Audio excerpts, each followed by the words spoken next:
with your gum. Huh? Out with your gum.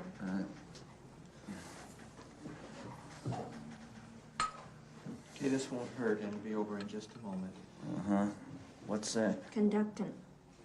A little dab will do you. Right, Mr. Jackson? Open your mouth. What's that? This will keep you from biting your tongue. Well, Now just bite down on it. That's right. Just bite down. huh? Now bite down on it. Good. Are you ready?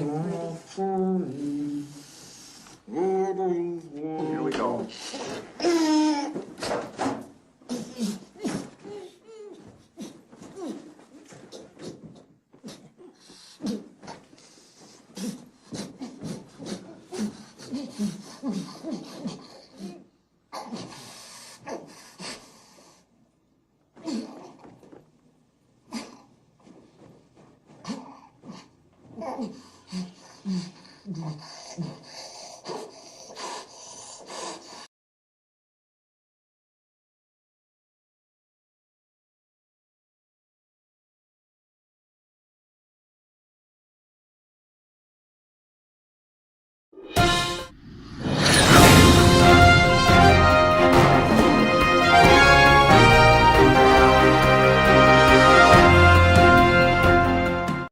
Hello to all from RGC Channel 69 News. I'm Harry Redden, your anchor here, to introduce a new phenomena and news story that we will be covering for the next few weeks, because international news has become quite boring for us.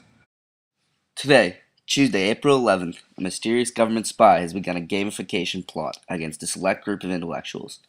His intent would seem to be teaching a book using gamification. Biometrics and our identification database believe that he is a Chilean spy named Paul Darvasi. More on this when new information becomes available.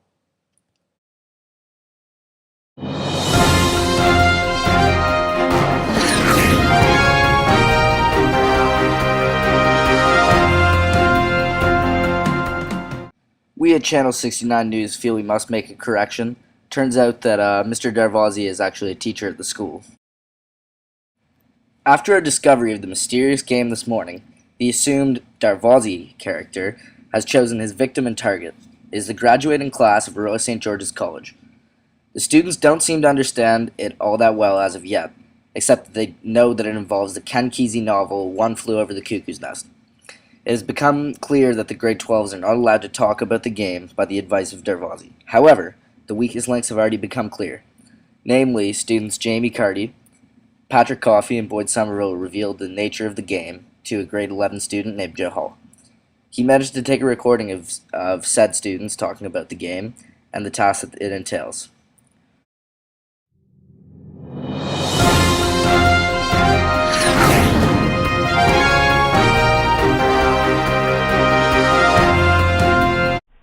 So how did Paul Darvasi explain the game to you, and what did it entail? Well, basically when we did studies class, he came in and was all acting kind of weird, and he said, like, guys, I have a secret to tell you, like, you can't talk about it with anyone, like, it's a big secret about the grade 12 IST, and he kind of revealed that they were playing a game, and it fit in with our unit of gamification. So he said that we could kind of do it for our IST and do a report on the game. So it was kind of weird the way he introduced it. He didn't give us very much information. And he kind Hi guys! Hi! Yeah. He didn't give us very much information about the game, and so we kind of had to piece it together ourselves. I didn't choose to do my IST on the game, but Why not? it was too vague for me, and I had another idea with some guys that we decided to work on that instead. Okay, thanks a lot.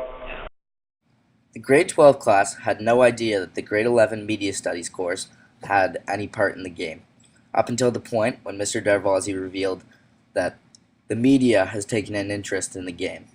At this point on, the grade 12 class had started to figure out the media studies guys were asking them a lot of questions about it and being very suspicious as to what's going on in the game, and a lot of grade 11s and 12s began to collaborate.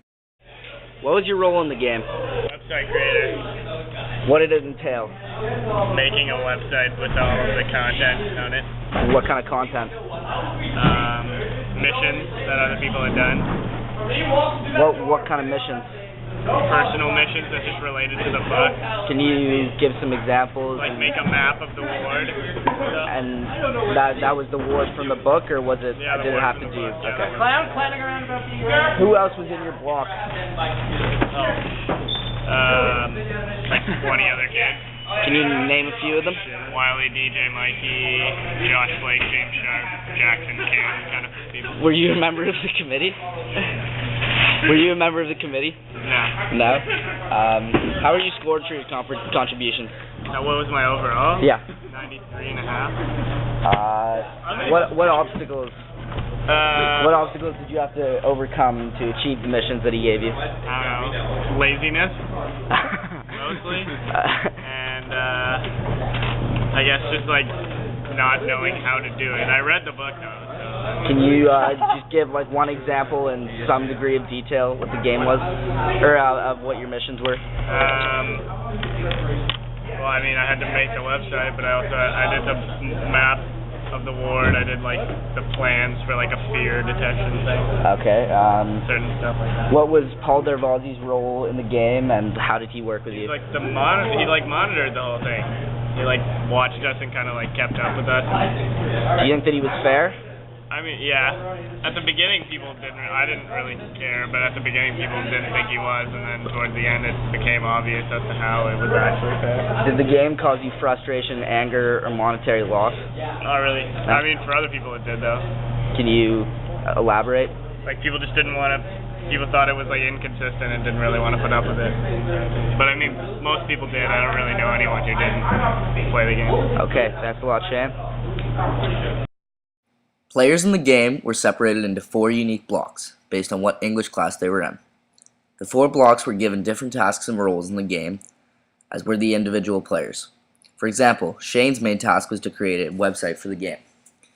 The players within their blocks were advised not to speak about the game with people outside of their block. Mr. Darvasi told them, "Loose lips sink ships," which also made reference to the media studies group.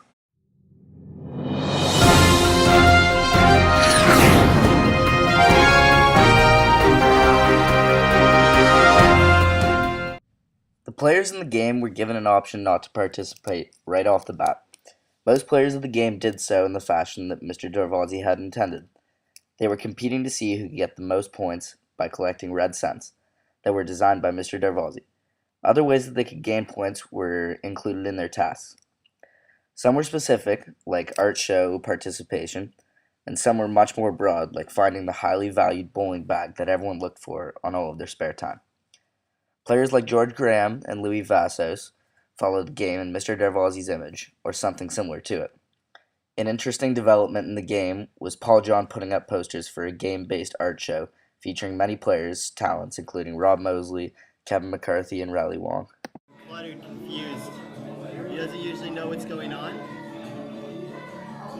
That's their mind. Mr. Darvasi is trying to confuse us with this. With you? I know, with this art show. What's the point of the art show? We all need to sell it for red cents. And there's going to be like a final game at the end. And whoever has the most red cents wins? No, you're going to play like multiple games at the end with a champion from each block.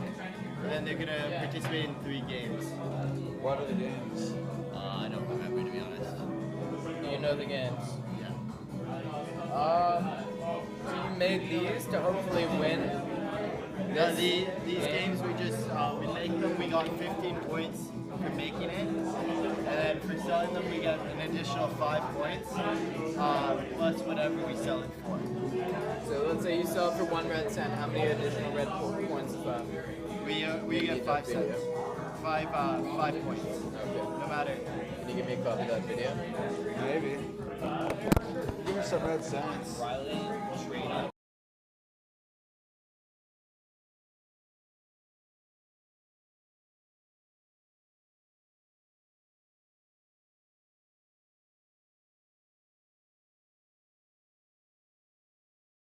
Max Tabor was a patient of the ward who was very unruly and menacing. He was given medication by the tyrannical nurse of the ward, Nurse Ratchet, and he was fixed. He left the ward a sane man, which shows a mental institution's power.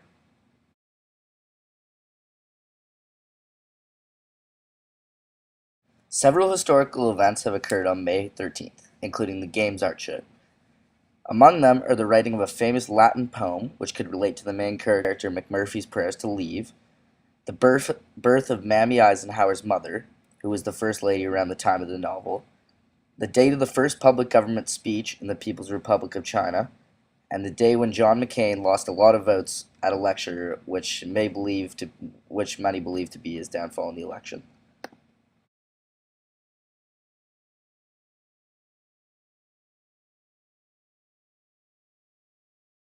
Do you know what this is? Oh, I made this. Okay.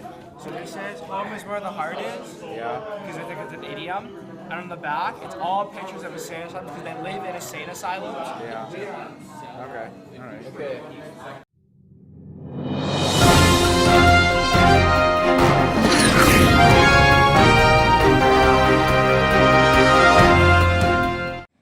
The infamous Paul John was spotted several times around the school putting posters on the walls that actually coincided with the game. Some of them included "Artists Wanted" for the art show, but a lot of other trickery was going on behind the scenes, namely with Rob Mosley as a solo act creating counterfeit red cents and the committee that had grown to be a big part of the game. The committee was not planned for by Mr. Darvasi, but emerged as an extreme power in the swaying of the game, especially in terms of some people's points. For example, they had people running missions that did not exist and therefore were worth nothing. Because they thought that Darvasi was the committee, people went on these missions. Some of the following posters were posted and stolen by various media studies students, most of whom had caught on that it was not Darvasi and that the posters truly were an attempt to sabotage the game. Hey Sam, how's it going? Good there, how are you? I'm pretty good. So I've been informed that you were a member of the committee. I was, yes. What was your job in the committee and who delegated it to you? I think that's what made the committee work so well, is the fact that except for Wiley, who was kind of the head, everyone else was just kind of equal. And we would all contribute in our own kind of way. Like, I would come up with an idea for a fake mission, or Reed would come up with the idea for making a poster or whatever. I think it's kind of how it works so well. Did you guys create the Ratchet McMurphy email? Well, we used a fake email. I don't know how, but James Crompton found a fake email website generator thing, and it was there when you figure out how to send people emails from the account Ratchet McMurphy at rfgc.owen.ca, and that's how that was done. We didn't go to IT or anything. Who exactly were the committee, and did anybody quit or did anybody join late? Yeah, we had a few of those. The committee started with Wiley and Reed and I think Crompton, and then Reed told me, because originally it was just notes that we were putting in people's books and stuff, and Reed told me about it, and then we decided to do something on Facebook, so we decided to make a group, and I think Cam left because once we came up with the idea to steal Darvasi's book and replace it with a different book, he got scared and he left. We took his book, replaced it with a different book, and then put his book, this is before the long weekend, we put his book in a package saying that it was from Nevada, basically, and the Nevada thing goes back to the original notes, which said something to do with Nevada, long story, and we emailed it, or we mailed it back to him saying, like, you seem to have forgotten this at our office from the committee, and he said that was like, we came close to pushing the line there too far, but we didn't actually cross it. Yeah. So. This Facebook page reveals all of the members of the group and their celebrations after the risky maneuver of stealing Mr. Darvasi's book.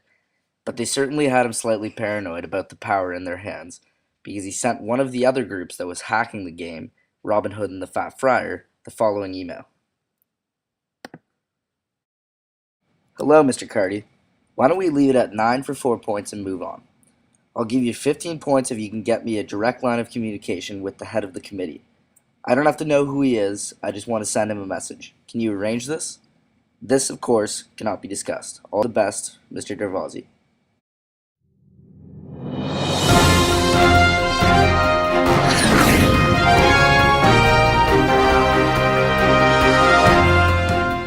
This reporter has just discovered a piece of breaking news. In the following posters, you will see that the committee is being threatened to lose points if they do not reveal themselves and stop what they are doing. However, it's very clear from other emails that have been received by other members of the media studies class that these posters have been made by themselves to be directed to the email that they have made so that they can learn about people's feedback about the game. These posters were posted around the school and were an attempt to look like an attack against the committee. They warn that members will lose points and that they will be caught. Anyone with information or any other knowledge of the committee were directed to the email rmcmcmurphy@rhec.on.ca under the alias of Ratchet McMurphy. People thought that either that it was Darvasi that was Ratchet McMurphy and the committee, or that he was just controlling the Ratchet McMurphy account. He was doing neither. The account was controlled by the committee, but not by Darvasi. I clued into this when I received an email from Ratchet McMurphy saying the following. Redden. Satellites have found you participating in unauthorized activity. Continue this activity and you will be transported to a fortified Nevada holding compound. From Ratchet McMurphy.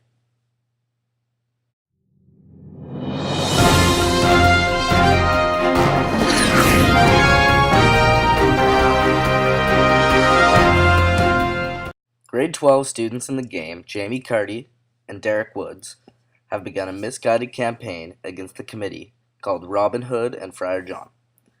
Their intent is to mess with the committee until they give in and allow them to join. However, it was very clear that the members of the committee did not want them to join. The posters that they put up were perceived by many to be arrows directing towards the highly valued bowling bag. This bowling bag was a huge part of the game, was worth a lot of points, and was the subject of obsession for many grade 12. Okay, so how did this develop and adapt into your own role in the game? So I started talking, I saw posters for the committee around the school and immediately sparked my interest, but didn't know how to get into the committee because it was anonymous, of course. So I really wanted to get into the committee, so I decided to form my own anti-committee. We originally, I teamed up with Derek, because that's who Darvasi told me was in the committee, but turned out not being true. We formed our own committee called I was Robin Hood, Derek was Friar John. So how did you work your way into the committee? So originally I started going on Facebook. I think I accused Sam, James Crompton, Derek originally, and maybe two other guys. Can't remember who.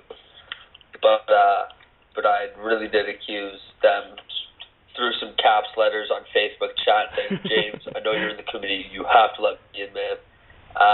So eventually that didn't really work. But the very next day after I'd done all that, I had ideas. I was sitting in drama class by myself, just looking around when I saw Reed pull out his laptop from his bag.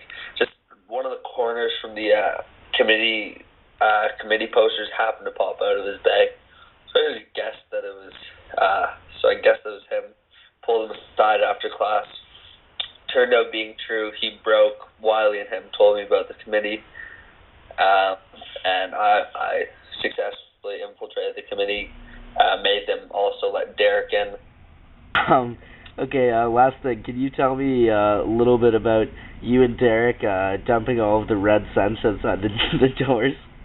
So twice, me and Derek had a whole bunch of these very poorly counterfeited coins on purpose, in which we went around to random doors. We took stacks of money, probably 50 each maybe, and I just whipped them at the door and then ran away and just waited till the end of the class when someone would come and pick them up. Derek was in one of the classes. He said that Isaac opened the door and he saw them there and bent over quickly to pick it up. Darvasi saw that what had happened, so he told Isaac to stop. He held everyone in the class who was looking up and down the halls, freaked out and stuff. Very entertaining reaction, apparently.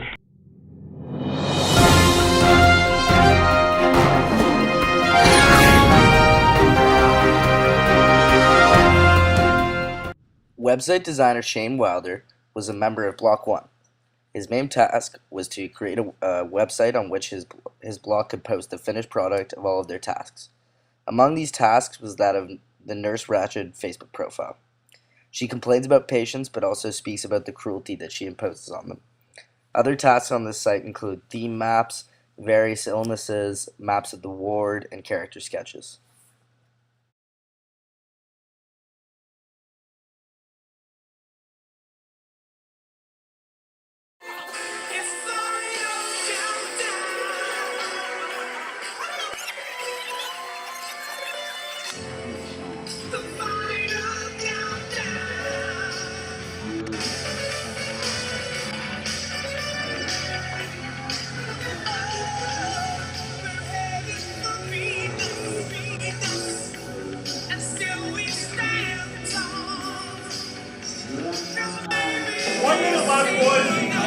George, better speed up.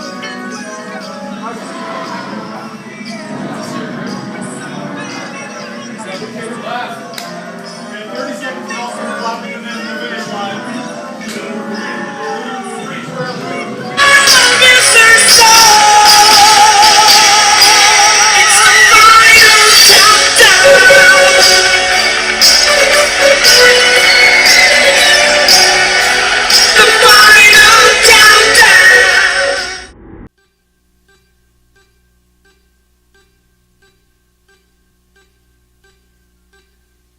Once I had a little game.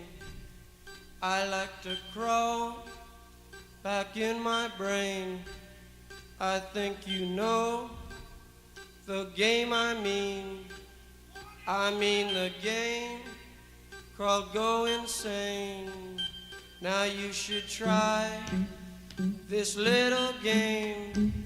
Just close your eyes, forget your name, forget the word.